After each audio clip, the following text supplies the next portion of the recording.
Hi, it's me again with Corel Tips and Tricks.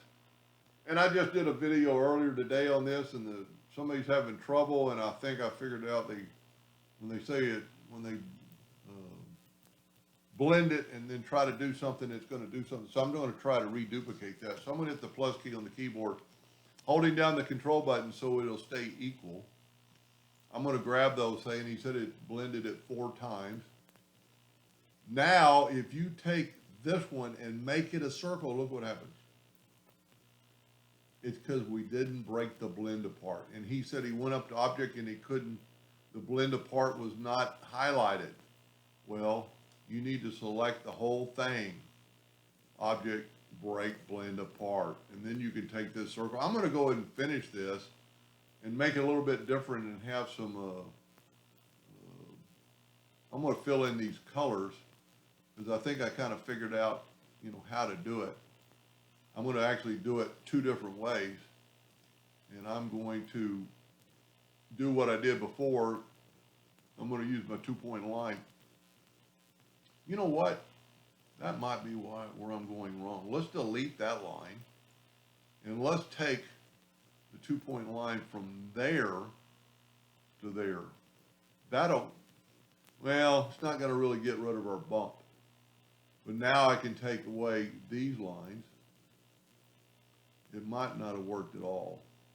Because these lines should not matter because they're down below. So now what I'm going to do, I'm going to do this twice. I'm going to set my nudge factor on 14 inches. And I am going to nudge this, fill in every other one, like that. And then I'm going to make life easier. I'm going to take the virtual segment delete key and delete all that. And I'm going to fill that in with black. So that's going to help me rotate. And then, because I think this would be rather difficult to rotate, so Control G to group that together, and we'll just move it out of the side for a second. So we're going to take this one, and it's a lot easier to do it without a fill, so I'm going to right click, left click, and if you do it in hairline, it does make life a little easier. And we still got that little bit of a bump, so I'm going to go ahead and take that out, because that's on the outside. It's not going to really matter. We could even mess with this a little bit because the outside, I don't like that at all. The outside proportion isn't really changing. So now we're going to hit the plus key on the keyboard and move one over and hit the plus key on the keyboard and move it over. And we're going to rotate this guy 120 degrees.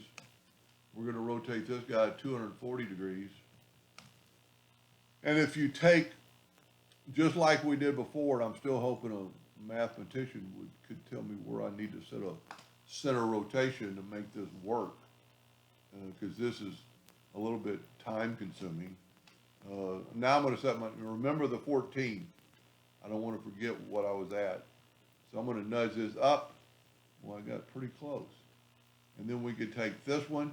And what I said about, because these are going to be hard to place in there, but I think we can do it. So I'm going to nudge down and over. And it's a little bit, you're almost dead on more so when it's, you got these lines. So now we can make 3 copies of this. But before, we need to kind of change the color or make it a little bit darker. And now I wish I would have filled in the other part with gray. That might even give it a little bit of more detail. I'm going to get at the interactive fill tool, and because it's a group, it should blend. So I'm going to go ahead and make that first one black, but I'm going to make this other one a little gray. And then slide this down. I just want a little bit of a gray. Or do I want just a little bit of a black? And then you can move your handle and you can shorten this and make more black. I just want a little bit of black. Maybe we need to go this direction. It'd almost be easier. Let's do that. It'd almost be easier to do it with a color. Let's go from yellow. Well, that doesn't look half bad. Let's just leave it like that. And now we've got the first one. So we're gonna hit the plus key on the keyboard, and rotate this one 240 degrees, rotate this one 120,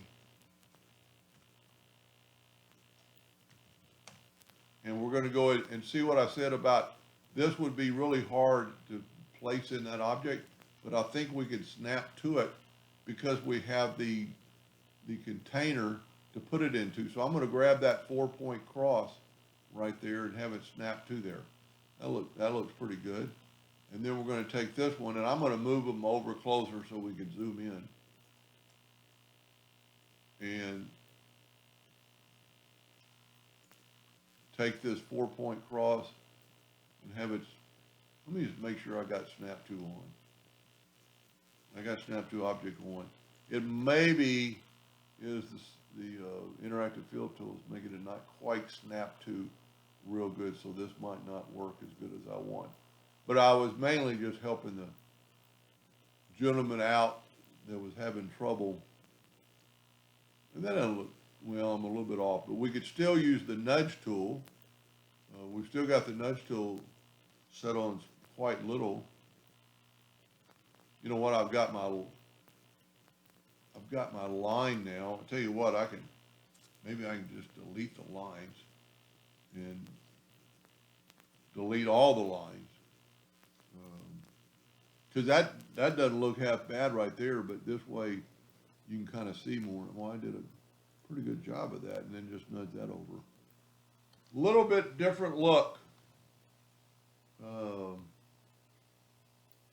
You know, the one thing nice about this, if this would have been a clone, and then we could change the colors, because if we change the colors now, they're not going to change them all. And you can't just, well, let's see if we can't do that. Because we've so select that one, and what did we put a little red in there? So it is going to work. Because we've done them in that order, we can change them. I'm just changing it to red. But we can't change them any more than that. And now I wish I would have really filled in the other part with a different color. Because, you know, we've got an open end here. But that's still pretty cool. It looks like it's twisted. That's what I call the first one, just twisted. Anyway, I hope that answered his question, and thank you for watching.